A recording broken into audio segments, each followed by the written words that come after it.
আসসালামু আলাইকুম ওয়া রাহমাতুল্লাহি ওয়া বারাকাতুহু। আলহামদুলিল্লাহ ওয়াসসালাতু ওয়াসসালামু আলা রাসূলিল্লাহ। আম্মা বা'দ। প্রিয় শিক্ষার্থীবৃন্দ, আশা করি আল্লাহ তাআলার অশেষ রহমতে আপনারা সবাই অনেক ভালো আছেন। আগের ক্লাসে আমরা শিখেছিলাম ছোট হাতের অক্ষরগুলোর প্রথম অর্ধেক এবং আজকে আমরা শিখব দ্বিতীয় অর্ধেক। প্রথম অর্ধেক শেখার পরপরই কিন্তু আমরা আপনাদেরকে দেখিয়েছিলাম এগুলোর ব্যবহার শব্দের মধ্যে কিভাবে আসে এবং এর মাধ্যমে আপনারা বুঝতে পেরেছেন এই ছোট হাতের অক্ষরগুলো আমাদের কেন শিখতে হবে এবং কোথায় কাজে লাগবে। তাই আশা করি এই দ্বিতীয় অর্ধেক শেখাটা আপনাদের জন্য আরও সহজ হবে এবং আরও আপনারা ভালো প্রস্তুতি সহ শিখতে পারবেন। চলুন দেখে নেওয়া যাক ছোট হাতের অক্ষরগুলো সদ থেকে নিয়ে একদম হা পর্যন্ত কিভাবে আমরা ছোট হাতের অক্ষরগুলো শিখব। বড় হাতের এই সিরিয়ালে বড় হাতের যে অক্ষরগুলো আছে এগুলো তো আপনারা আগে থেকেই চিনেন এবং পরের যেই ছোট হাতের অক্ষরগুলো রয়েছে এগুলো আমরা এখন ইনশাআল্লাহ শিখব। তো বড় হাতের সদ হচ্ছে এরকম। বড় হাতের সদ থেকে আমরা যদি এই অংশটুকু বাদ দিয়ে দিই, একটি হাত রাখি, হয়ে গেল ছোট হাতের সদ এক হাতওয়ালা, ঠিক আছে, যেটা কিনা শব্দের শুরুতে আসে।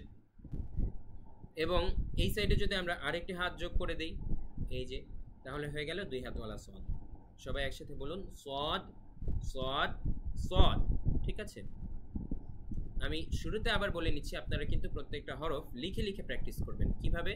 বড় হাতের সদ প্রথমে আপনি খাতায় লিখলেন, তারপরে এই কায়দার এই পেজটি দেখে দেখে আপনারা কয়েকবার ছোট হাতের এই সদ এবং ছোট হাতের এই সদ, দুই ধরনের সদই দেখে দেখে প্র্যাকটিস করবেন এবং কয়েকবার দেখে দেখে প্র্যাকটিস করার পর যখন লেখা আপনার আয়ত্তে চলে আসবে, আপনি নিজেকে একটি নিজের পরীক্ষা নেবেন। কিভাবে? প্রথমে আপনি একদম বা থেকে নিয়ে সদ পর্যন্ত বা নিচ পর্যন্ত যতটুকু আপনি শিখেছেন ততটুকু আপনার খাতায় উঠাবেন। বড় হাতের অক্ষরগুলো শুধু উঠাবেন। বড় হাতের অক্ষর উঠানো হলে আপনি কায়দাটা বন্ধ করবেন। এইবার আপনি পাশে ছোট হাতের অক্ষরগুলো না দেখে নিজে নিজে লিখবেন। যখন আপনি এভাবে না দেখে দেখে লিখবেন ছোট হাতের অক্ষরগুলো, তখন আপনার পরিপূর্ণভাবে আয়ত্ত হয়ে যাবে ছোট হাতের রূপ কোনটা দেখতে কিরকম, ঠিক আছে। এটা থাকবে আপনাদের এই ক্লাস শেষে বাড়ির কাজ। তো প্রথমেই বলে নিলাম যেন আপনাদের বুঝতে সুবিধা হয়, আপনারা কোন কনসেপ্ট মাথায় রেখে আগাবেন। আপনাদের যে মনে রাখতে হবে শব্দের আকৃতিগুলো, ঠিক আছে, অক্ষরের আকৃতিগুলো। দোয়াদের ক্ষেত্রে দোয়াদের উপরে এক নোক্তা, সদের মতোই সেম, শুধু নোক্তার পার্থক্য। ছোট হাতের অক্ষরগুলোর ক্ষেত্রেও একই। তো এটা হচ্ছে বড় হাতের দদ, তারপরে এটা হচ্ছে ছোট হাতের দদ, তবে এই অংশটুকু বাদ দিয়ে যদি আমরা দেই তাহলে ছোট হাতের দদ হয়ে গেছে এক হাতওয়ালা, ঠিক আছে।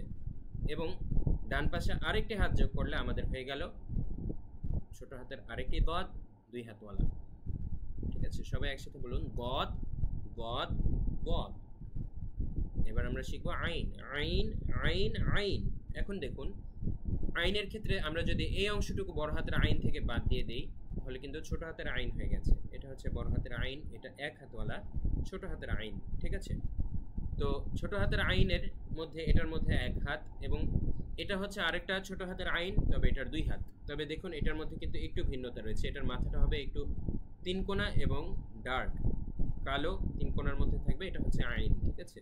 এটার সাথে এটার মিল একটু কম, তারপরে আপনাদের ভালো মতো মনে রাখতে হবে এটা কিন্তু আইন, ঠিক আছে।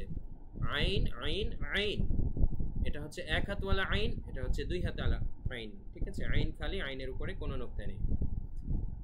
গইন একই রকম আইনের মতো, শুধুমাত্র উপরে একটি নোক্তা, গইনের উপর এক নোক্তা। দেখুন এটা হচ্ছে বড় হাতের গইন। বড় হাতের গইন থেকে আমরা যদি এতটুকু বাদ দিয়ে দেই হয়ে গেল ছোট হাতের গইন, ঠিক আছে। এবং ছোট হাতের গইনের এই পাশে আইনের মতোই এই আইনের উপরে যদি একটা নোক্তা দিয়ে দিই হয়ে গেল আমাদের ছোট হাতের গইন দুই হাতওয়ালা। তাহলে দেখুন এটা হচ্ছে বড় হাতের গইন, এটা ছোট হাতের গইন, এটা হচ্ছে ছোট হাতের আরেকটি গইন দুই হাতওয়ালা, এটা এক হাতওয়ালা গইন, এটা দুই হাতওয়ালা গইন। এবার আমরা দেখব ফা থেকে নিয়ে শেষ পর্যন্ত। ফা অক্ষরের মধ্যে আপনারা দেখতে পাচ্ছেন উপরে একটি নোক্তা, এটা হচ্ছে বড় হাতের ফা। এই অংশটুকু বাদ দিয়ে দিলেই হয়ে যাবে ছোট হাতের ফা এক হাতওয়ালা। এবং গোলের মাঝখানে থাকবে গোল, দুই পাশে দুটি হাত, এটা হচ্ছে ফা, ছোট হাতের আরেকটি ফা দুই হাতওয়ালা, ঠিক আছে। তো আমার সাথে বলুন ফা ফা ফা, তিনটাই ফা। এটা হচ্ছে বড় হাতের ফা, এটা ছোট হাতের ফা, এটাও ছোট হাতের ফা, শুধু পার্থক্য এটা এক হাতওয়ালা যা আসে শব্দের শুরুতে, এটা হচ্ছে দুই হাতওয়ালা যা আসে শব্দের মাঝখানে। তো সবাই আমার সাথে আবারও বলুন ফা ফা ফা। এটা হচ্ছে অফ, অফের উপরে দুই নোক্তা।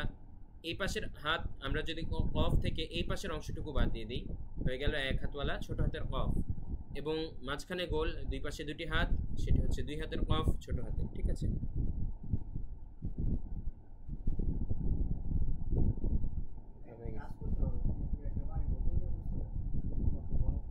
গলা এখন এখনো শুকায় নেই, তবে গরম লাগতেছে। আচ্ছা শুরু করো। ছোট হাতের কফের ক্ষেত্রে আমরা দেখি এটা হচ্ছে ছোট হাতের এক হাতওয়ালা কফ, এটা হচ্ছে ছোট হাতের দুই হাতওয়ালা কফ। ঠিক আছে, আমরা আবার বলি কফ কফ কফ। কফের উচ্চারণটাও কিন্তু আপনাদের খুব সাবধানে করতে হবে, এটা আমি আবারও মনে করিয়ে দিলাম। এই উচ্চারণে অনেক মানুষ ভুল করে থাকে।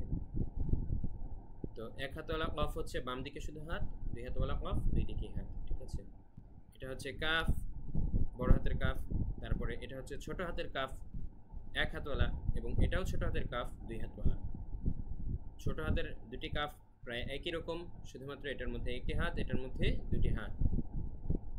তারপর আমরা দেখব শেষ তিনটি হরফ লাম। ঠিক আছে, লাম লাম লাম, আমার সাথে বলুন লাম লাম লাম।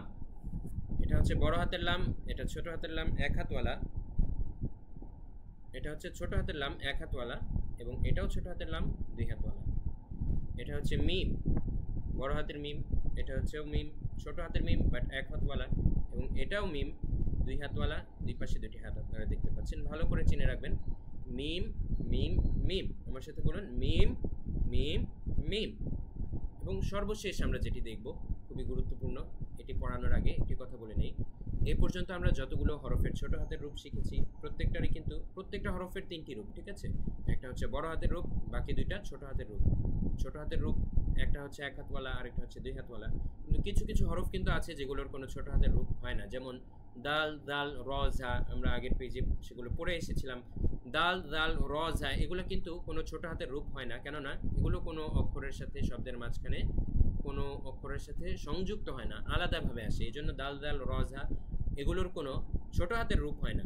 কিন্তু এই পেজে যেগুলো আমরা দেখতে পাচ্ছি সেগুলো হচ্ছে ছোট হাতের রূপ হয়। সবগুলোরই তিনটি করে রূপ, একটা বড় হাতের বাকি দুইটা ছোট হাতের। শুধুমাত্র হায়ের ক্ষেত্রে ব্যতিক্রম, হায়ের হচ্ছে চারটি রূপ। ঠিক আছে, দেখুন প্রথম রূপ যেটি আছে এটা আসে শব্দের শেষে, যেমন এটা হচ্ছে গোল হা, শব্দের শেষে আসে। এটা হচ্ছে এক হাতওয়ালা হা, হাতটা ডান দিকে। ঠিক আছে, এ কারণে এটাও শব্দের শেষে আসে। তারপরে এটা হচ্ছে এক হাতওয়ালা হা, তাহলে দেখুন এখানে এক হাতওয়ালা, তাহলে দেখুন এখানে হচ্ছে এক হাতওয়ালা হা দুই রকম, একটা হচ্ছে ডান দিকে হাত আর একটা বাম দিকে হাত। যেটা ডান দিকে হাত সেটা আসে শব্দের শেষে, আর যেটার বাম দিকে হাত সেটা আসে শব্দের শুরুতে। এবং এটা হচ্ছে দুই হাতওয়ালা হা, যেটা কিনা অ্যাজ ইউজুয়াল আসে শব্দের মাঝখানে, দুই হাত থাকলেই মানে শব্দের মাঝখানে। তাহলে আশা করি আপনারা বুঝতে পেরেছেন হায়ের চারটি রূপ, হা হা হা হা। প্রিয় শিক্ষার্থীবৃন্দ, আশা করি আপনারা সবাই অত্যন্ত ভালোভাবে এই পৃষ্ঠাটি বুঝতে পেরেছেন যে কোন অক্ষরের ছোট হাতের রূপটি কেমন। তো আপনাদেরকে যদি লিখতে দেওয়া হয়, আমরা যদি আপনাদেরকে একটি টেস্ট নেই, বড় হাতের সদ লিখে দিলাম, এখন আপনারা লেখেন ছোট হাতের সদের রূপ দুটি কেমন। আপনারা কি লিখতে পারবেন? যে কোনো হরফ যদি এভাবে আপনাদেরকে টেস্ট নেওয়া হয় আপনারা কি লিখতে পারবেন? যখন লিখতে পারবেন তখনই আপনি বুঝবেন যে এই পেজ আপনি খুব ভালোভাবে শিখতে পেরেছেন, এবং এই পেজ ভালো মতো শিখতে পারলেই তবে আপনি পরের ক্লাসের ভিডিওটিতে যাবেন ইনশাআল্লাহ। আশা করছি আপনারা যথাসময়ের মধ্যে প্রথম পেজ অত্যন্ত ভালোভাবে, এই পেজটি অত্যন্ত ভালোভাবে লিখে লিখে রপ্ত করবেন। সে পর্যন্ত আপনাদের সাথে পরের ক্লাসে আবারও দেখা হবে, এবং আপনাদের আত্মীয় স্বজন সহ পাড়া প্রতিবেশীদের মধ্যে কেউ যদি কোরআন শিখতে আগ্রহী হয়ে থাকে আপনারা তাদের সাথেও আমাদের কোর্সটি শেয়ার করবেন। ওয়া মা তাওফীক ইল্লা বিল্লাহ। আসসালামু আলাইকুম ওয়া রাহমাতুল্লাহ।